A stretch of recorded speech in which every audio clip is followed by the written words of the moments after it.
Oh God. Hindi ka muna lalabas ng bahay. Kinausap ko na rin si Ray na hindi muna siya aalis sa bahay ni Roger. Kung hindi, ay ibabalik ko siya mismo sa bahay ng lolo niya. Sa ngayon ay alam na ni lolo na ako may hawak sa kanya. At sinabi ko na nasa maayos naman siyang kalagayan. Dad gave me the permission to take care of Rain. Nahanap na daw ba sila Sofia? Sana'y matapos ng lahat ng to na mawala na rin ang anxiety ko. I'm also worried every time you out. Don't worry about me. Sandamakmak ang bodyguards ko. Ano naman na magagawa ng bodyguards mo kung hitman at mga sharpshooter ang mga yon? Minasahin niya ang batok na maramdaman ang pagbigat niyon. Hindi na talaga natapos ang mga pag-aalala niya. Napansin naman ni Russell ang pag-aalala niya, kaya tinawakan nito ang isa niyang kamay at dinala sa labi. Okay, so you stop worrying. We have a short vacation in Nevada. Nevada? At paano yung trabaho mo dito? Dad allowed me to have a 2 months vacation, so I could pass my bar exam. Magre-review lang ako bago ako sasabak ulit sa Sehada Airlines pagbalik natin. Tamang-tama, pagbalik natin wala na rin banta sa buhay natin pare-pareho. What do you think? Kapabakasyon lang natin ni Russell, nakakahiya naman sa pamilya mo. Ano ang nakakahiya doon? Inaayos natin ang pamilya natin, lalo na't marami kang pinagdaanan. Akala mo ba hindi nila napapansin na halos hindi ka na matulog kakagawa ng financial report ng Metro Pacific? Kasi, ang dami nating gastos. Kasi nag-asawa ka ng bilyonaryo. Katwiran nito na pigil ang ngiti. Pero dapat advantage yun sa'yo, hindi burden.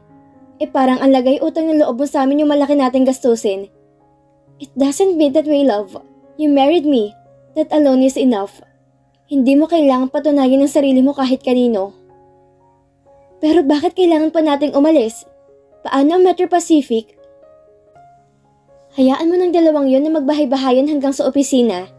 Kung hindi pa nagkagustuhan ng dalawang yon, ewan ko na lang. You mean, boto ka na rin kay Roger? Only because he showed his concern over Rain this morning. Balak pa niya magpabili ng bulletproof na SUV para masiguro na hindi mauulit ang nangyari kanina. Oh, that's sweet. Napangiti siya na ikinukunot ng noo ni Russell. Ganun lang, sweet na? Yung pupunta tayong Nevada para ilayo ka muna sa gulo. Hindi ba sweet yun? Isang malakas na tawa ang pinakawalan niya bago pinisil ang pisngi ni Russell. That's the sweetest gesture I have ever received so far. Sa sobrang na-appreciate ko, parang gusto kong lumuhod sa harap mo pagdating natin sa Nevada. Sa Nevada pa? Bakit hindi mamaya? Ayoko nga. Baka mamaya fake news pala yung Nevada mo. Paano ko pa ibabalik kapag nakaluhod na ako? I'll tell the pilot to change our flight schedule. Nakatawang wika ni Russell na ikinalhakhak niya. Excited na rin siya makarating sa Nevada at doon muna sila mamamalagi habang in love pa si Russell sa kanya. Weng Cipriano. Hello angels! At dahil nagbabakasyon muna sina Russell at Esmeralda sa Nevada. Roger and Rain POV. Hindi ka na naman pumasok sa opisina, Rain? Pagagalitan ka na naman ng lolo mo. Wika ng yaya lagring niya nang pumasok sa silid. Papasok po ako mamaya, huwag kayo maingay. Madaling araw na kasi ako nakauwi galing sa party ni Sunshine. Puro ka na lang party. Kailan ka ba magsaseryoso sa negosyo nyo? Matanda na ang lolo mo. Hindi niya kaya magpunta sa opisina araw-araw. He doesn't have to, Yaya. Nandyan naman sa Uncle Rico. Pamangkin lang niya sa pinsan ng Uncle Rico mo. At alam mo naman kung gaano katuso mga yun pagdating sa negosyo. Ilang buwan lang sila na ang mamamahalan ng gasolinahan nyo. Sila na ang magmamay-ari niyon. Paano kinabukasan mo? Ag! They can't do that to me. We're almost a family. Tila angal niya. Walang pamipamilya pagdating sa pera, Rain. At alam mong lulong susagol ang Uncle Sancho mo, na kapatid naman ni Rico. Matagal na silang naghihintay na bumigay na ang lolo mo para maangkin nilang kumpanya nyo. Kapag ganito ang hindi ka pa rin nagseseryoso sa trabaho, Lalo silang nakakahanap ng paraan para monopolihin kayo. I wish I have a brother or a sister. Bakit ba sa balikat ko nakapatong ang responsibilidad na yan? I'm just got out of college. Hindi ko pa na-enjoy yung buhay ko. Anong gusto mo? Mag-enjoy na lang sa buhay at mawala ang kumpanya mo? Wala kang choice kasi nag-iisa kang apo. Kung gusto mong mawala sa iyong gasolinahan, nasa iyo naman yan. Kung siya ang tatanungin, ay masaya na siya sa simpleng buhay. Nasa kanya na lahat ng kailangan niya. Magarang bahay, mamahaling sasakyan, ang grande mga alahas at kagamitan.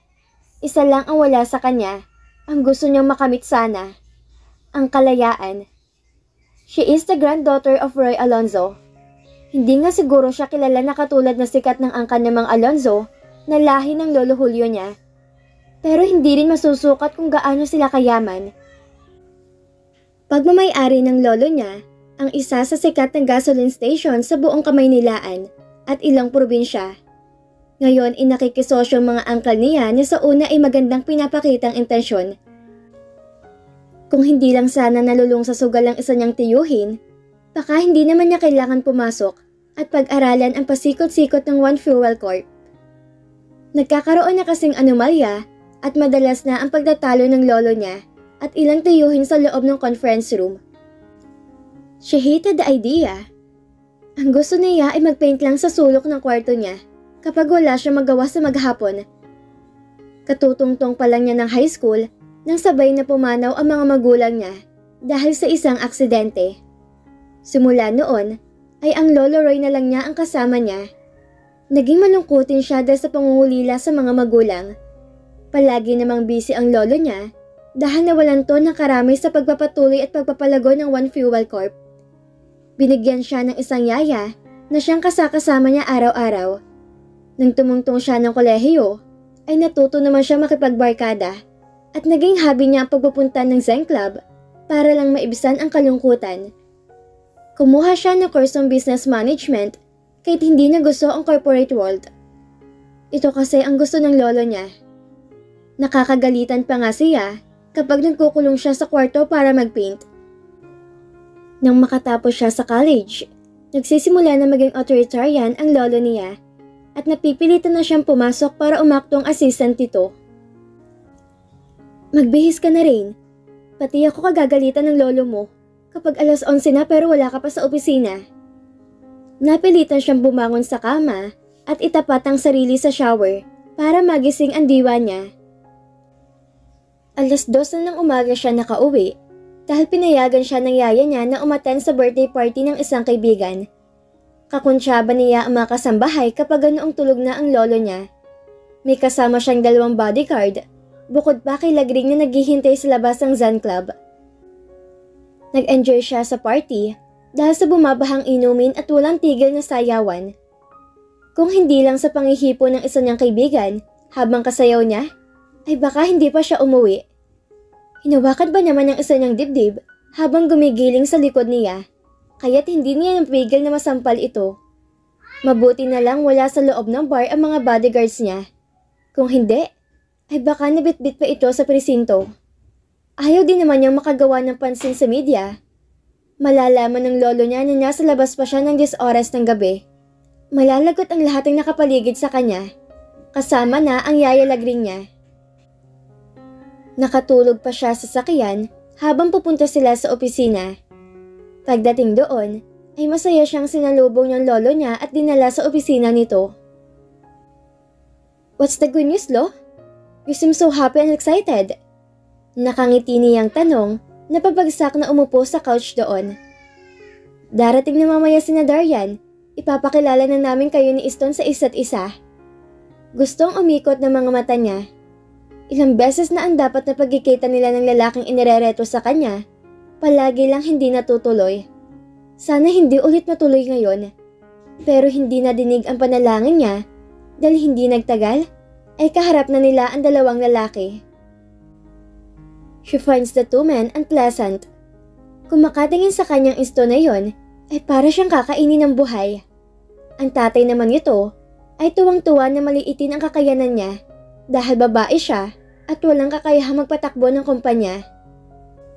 Ipakasal mo na lang ang dalawang yan nang hindi mo na problemahin na maagaw sa apo mong One Fuel Corp. Magaling sa negosyo si Easton. Sa loob lang ng 2 taon at 4 na branch lang na ipatayo niya na ngayon ay kumikita ng malaki. Yun nga iniisip ko, kumpadre.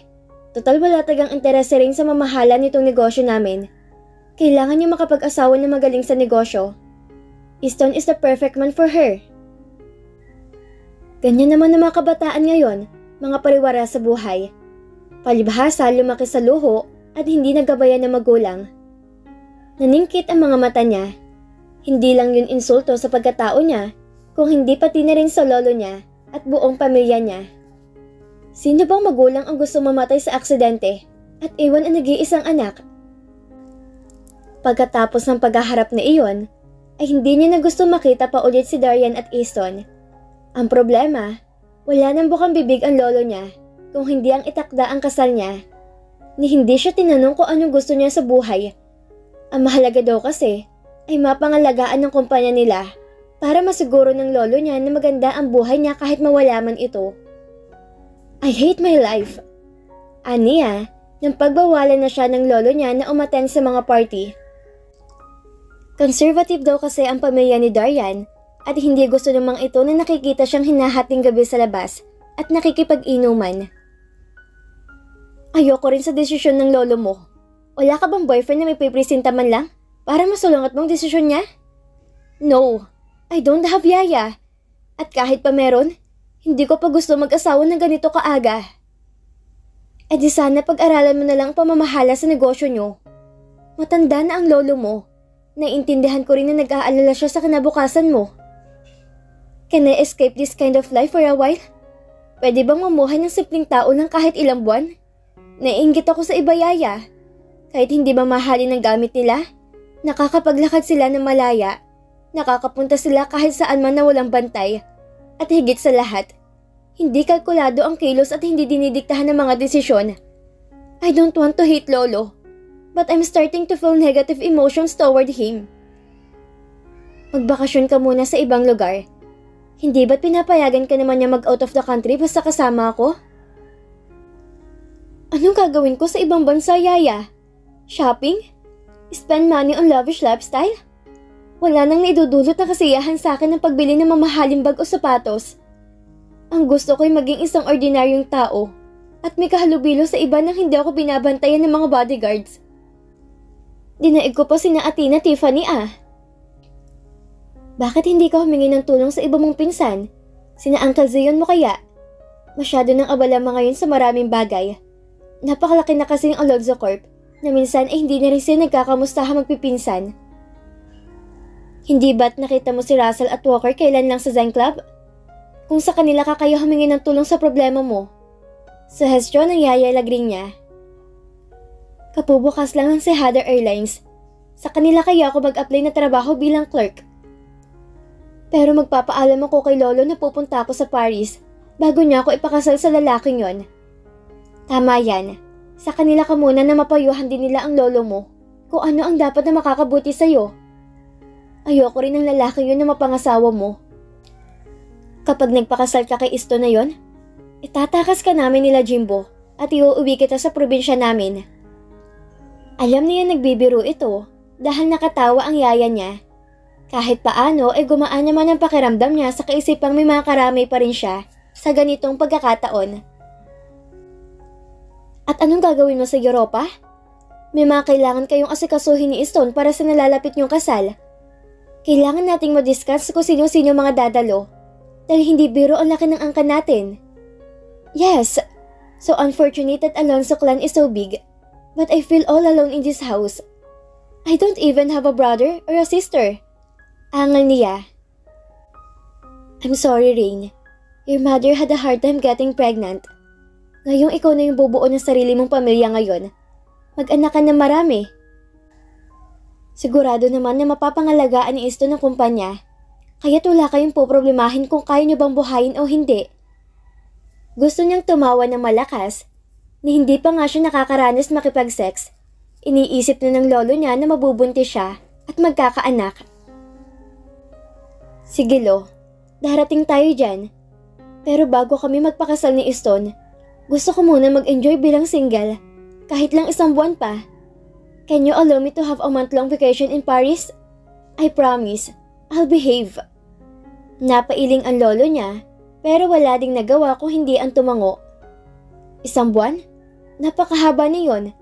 Baka mainip ang mapapangasawa mo. Come on, Lo. Huling pag-aaliw ko na nga to. I don't think that Easton will allow me to go to Paris and spend money without his permission. That man looks so stiff. Angal niya ulit. Okay. Kailan ang alis mo? Isama mo sila Green na may matawagan ako kapag hindi kita mahagilap. Ilang bodyguards ang dadalhin? Lo, hindi ko kailangan ng bodyguards sa Europa. Sino naman ang nakakakilala sa akin doon? Kaagad niyang tanggi. No one will harm me there. Sa huli, ay napapayag niya ang lolo niya na pumunta siya ng Europa ng isang buwan. Inihatid pa siya ng mga bodyguards hanggang sa makasakay sila sa eroplano. 3 araw naman sila doon, pero kailangan nilang bumalik na mapuntahan nila ang maraming magagandang pasyalan doon. She felt a sense of boredom. Nakailang punta na naman sila ng lolo niya dito at wala na siya maisip na puntahan pa. Umuwi sila sa Pilipinas, pero hindi siya sa bahay ng lolo niya tumuloy. Isang buwan ang paalam niya. May 3 linggo pa siya para i-enjoy ang buhay na walang nakabantay at malaya siya pero kailangan niya mag-ingat. Baka kasi paggala-gala sa Maynila ang ilan niyang bodyguard at may ispatan siya. Umuwi si Yaya Lagring sa probinsya nito para makasama ang pamilya. Nagtungo naman siya sa Alonzo Corp para humingi ng tulong sa mga tiyuhin niya. I know that Darian very well, komento ng Uncle Eduardo niya. Sigurado ba si Roy na ipapakasal ka sa anak ng lalaking yon? Magaling nga siguro negosyante si Darian, pero tuso rin. At kilala yung mata pobre at maliit ang tingin sa mga babae, lalo kung walang alam sa pagpapatakbo ng negosyo. Can you talk to him, Uncle? He won't listen to me. Bakit kasi hindi mo patunayan sa lolo mo na kaya mo namang pamahalaan ng kumpanya? Kahit wala ang tulong ng Darian at Easton na yon. Marga and the rest of the family helps run the business. Pero hindi ko kasi talaga hilig ang trabaho sa opisina. Bakit hindi na lang kasi niya ipagkatiwala kay Uncle Rico ang One Fuel Corp? Dahil ikaw yung tagapagmana. Whether you like it or not, you need to stand up to defend your inheritance. Hindi na lang para sa'yo kung hindi para sa magiging anak mo. Maniwala ka. Kapag hindi ka natuto, isang araw ang anak mo lang ang walang mamanahin. Nasa Uncle Rico mo ng lahat. Sa ngayon, ay hindi mo pa nakikita ang halaga ng pag-iwan sa'yo ng lolo mo ng lahat ng ari-ari ang dapat sa daddy mo. Pero kapag nagkaanak ka na, maniwala ka rin. Gugustuhin mong may nilaan ka para sa magiging anak mo. Naimulat naman sa kanya ang ganoong kaisipan. Pero ang problema, gusto man niya matuto na at magseryoso. Gusto niya rin takasan si Easton. Kapag naging responsable na siya, saka na lang siya babalik sa lolo niya para ipaglaban naman ang kalayaan niya. She ended up working as a clerk at Russell Alonzo's office. At dahil nagtatago siya sa lolo niya, sa loob lang siya ng Alonzo Corp at susunduin sa opisina ni Russell o kung sinong available para ihatid siya sa Alonzo Hotel. It was her routine for 2 weeks. Until Russell requested that she'll be transferred to his another office in Metro Pacific. Sinusuyo kasi nito ang dati niyang kasintahan na si Esmeralda Gomez na ngayon ay byuda na matapos mamatay ni Nick Chu. Hindi malinaw kung kailan nagsimula ang love story ni Russell at Esmeralda, pero malinaw na desperado si Russell ngayon na mabawi ang pag-ibig nito. Sa ilang araw niyang pagtatrabaho sa Metro Pacific, ay nakita niya kung paanong nahirapan si Russell na makuha ulit ng atensyon ng babaeng minamahal. Paano naman kasi, umeeksa ng anak ni Nick na si Roger, na halata rin ang pagkagusto kay Esmeralda. Idagdag pa na nakasaad pala sa testamento ni Nick Chu na kailangan kay Roger magpakasal sa Esmeralda. Kung hindi, ay hindi makukuha ng biyuda ni Nick ang mana nito. Ano na naman ang minumukmok mo dyan? Tanong niya kay Russell nang pumasok siya sa maliit nitong opisina. May hawak tong baso ng alak na araw-araw na lang yatang ginagawa. Maliit lang ang opisina nito na wala pa yatang kalahati sa opisina nito sa Alonzo Corp. Gayunman, ay baliwala lang yon, makasama lang sa Esmeralda na nasa kabilang silid. Esmeralda was considering marrying Roger. Oh, para makuha niyang mana niya? Kung sabagay, 30% din yon. I don't think she wants the inheritance ring. Palagay ko'y gusto niyang gawin yun para lalo ako masaktan. Habang inuusisa ko nakaraan ng dalawa, doon ko naintindihan kung bakit gano'n na lang kalaki ang galit ni Esmeralda kay Russell. Pero dahil pinsan ko siya, at alam kong totoong mahal pa rin niya sa Esmeralda, nakaisip akong tulungan siya. Do you want me to take Roger's attention from Esmeralda? What do you mean? This office is so boring, Russell. I could use some fun. Nakangiti niyang wika. Kung ano man ang iniisip mo, kalimutan mo na. Hindi mo maaagaw ang atensyon ni Roger na para kay Esmeralda. That man was also in love with her. Wala ka bang tiwala sa sex appeal ko? Isa rin naman akong Alonzo ah. Isang mahinang tawa ang pinakawala ni Russell saka umiling. Nagpunta ka dito para matuto sa pamamalakad ng kumpanya. Paano mo magagawa yon kung ang iniisip mo landiin ng boss dito sa Metro Pacific? Sa totoo lang, nacha-challenge siya kay Roger na hindi siya nito sinusuyapan kapag nasa conference room sila at wala rin tong ginawa kung hindi ang bumuntot kay Esmeralda. Duda siya kung may gusto rin ba sa Esmeralda dito. Mas napapansin niya ang lihim na suyap ni Esmeralda kay Russell kapag hindi nakatingin ang pinsan niya. Boring na rin lang naman ang buhay niya, naisipan niya na lang pagkaabalahan si Roger. Gwapo rin naman ang mokong na yon, bagamat suplado at tila mailap na tulad ng isang baboy ramo. Wala sa Esmeralda ngayon, kaya mo bang gawin ang report na kailangan ko? Nagulat pa siya, nang bigla na lang sumulpot si Roger kung saan nasa malalim siyang pag-iisip. I'll try. Kumunot ang noon nito sa sagot niya.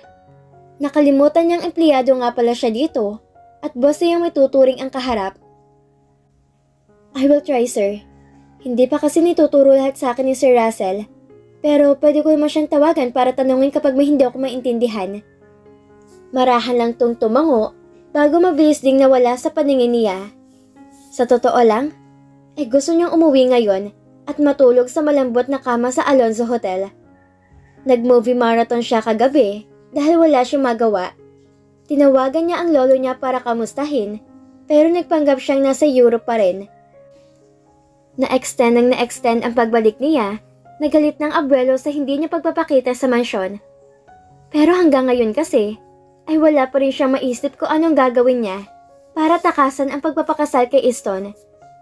Hindi niya matawagan si Russell dahil nasa Switzerland to ngayon at nakabuntot kay Esmeralda. Naiintindihan naman niya ang report, tinatamad lamang siyang gawin. Pero dahil nangako siya kay Uncle Eduardo niya na pag-aaralan niyang pamamalakad sa kumpanya, kailangan niya pag-aralan din kung paano gawin ang mga reports na kailangan ng isang COO o CEO. Nagsimula siya magtipa sa laptop, nag-iwan siya ng mensahe kay Russell kapag may tanong siya, na sinasagot naman ng pinsan hindi pa lumilipas ng isang oras. Sa loob na maghapon, ay bagot na bagot siya. Natapos naman niya ang report at pinasa niya muna kay Russell bago niya dinala sa opisina ni Roger. Tama bang report na to sa system-generated report? I-check mo pa ngayon. Sabi niya, ipinasa ko rin yan kay Sir Russell at wala naman siyang violent reaction. If Russell approved this already, then this may be correct. Kaya mo na sigurong gawin lahat ng trabaho ni Esmeralda. I beg your pardon? Assistant lang ako ni Esmeralda, hindi copycat niya. My job is to answer telephone calls if you can't attend to them. Binabayaran ka ng 30,000 a month for answering telephone calls? Masyado kang iniispol ni Russell. Ano ka ba talaga niya? Halata sa tono nito ang pagiging irritable. Isang ngiti lang at kibit-balikat ang isinagot niya sa tanong nito. Kung makapagtaas naman ng boses si Roger sa sahod niyang 30,000, akala mo sa bulsa nito nanggagaling ang pera. Si Russell ang nagbabayad sa kanya at hindi naman ng Metro Pacific. Can I go home now, Sir Roger? Nilambingan niya ang boses para inisintong lalo na halatang-halatang inis sa muka. Hindi niya alam kung bakit mainit ang ulo nito. No, it's still 5 o'clock. At dahil wala namang Esmeralda ngayon, ikaw muna magiging sekretarya ko. I need you to call Solace Advertising and ask when they could finish your revised layout for the billboard in Guadalupe Avenue. We need it ASAP. Sumimangot siya sa napornadang maagang pag-uwi. Napakamatapobre naman itong Roger na to. Nalaman lang na 30 mil ang sahod niya. Gusto na siyang gawing alipin. Okay, sir. Masahe sa batok, gusto nyo? Ang sarap niyong sakalin eh. Wika ng isip niya. Isang ngiti ang kumawala sa labi niya dahil sa pigil na pagtawa. Nang iinis ka ba rin? Kulang na lang magusot lahat ng balat nito sa noo sa inis sa kanya. Mainit ang ulo mo? Kasi magkasama si Russell at Esmeralda ngayon sa Switzerland, no? Ano naman ang pakialam mo? Ipaubaya mo na kay Russell si Esmeralda. Bakit hindi ka nila maghanap ng ibang babae? Because I like her. Sinaktan na siya ni Russell. Bakit pa siya babalik doon? Alam ko malaki ang galit ni Esmeralda kay Russell hanggang ngayon. Nagsisi na yung tao at gusto nang bumawi. Bakit natin hahadlangan kung magiging masaya naman sila? Really? Okay sa'yo na magkabalikan si Russell at Esmeralda? Paano ka? Anong paano ako? It's obvious that you also like Russell. O tanggap mo ng ibang gusto niya, kaya okay lang sa'yo kahit maging second choice. Gusto na yung bumunghalit ng tawa sa itinatakbo ng isip ni Roger. Bihira sila mag-usap dahil napakailap kahit ang mga mata nito. Ngayon nga lang niya natitigan ang nangungusap nitong mga mata. You are right. I have accepted that Russell only has one true love. Kaya nga naghahanap na lang ako ng iba magugustuhan. Ikaw kaya, para matigil na yung kabaliwan mo kay Esmeralda. Ito naman ang tumawa na gusto niyang mainsulto. You have a sense of humor that Esmeralda doesn't have ring? Pero hindi pa rin ibig sabihin na ibabaling ko sa yung pagkagusto ko kay Esmeralda. Bumalik ka na sa pwesto mo at sa online ka maghanap ng iba madadagit. Kung hindi mo naakit si Russell, mas lalong hindi ako. Para naman gusto ko tang dagitin? Sagot naman niya sa isip. Lumabas siya sa opisina ni Roger dahil inaantok na talaga siya. Sa opisina na lang ni Esmeralda siya magkukulong para makatulog.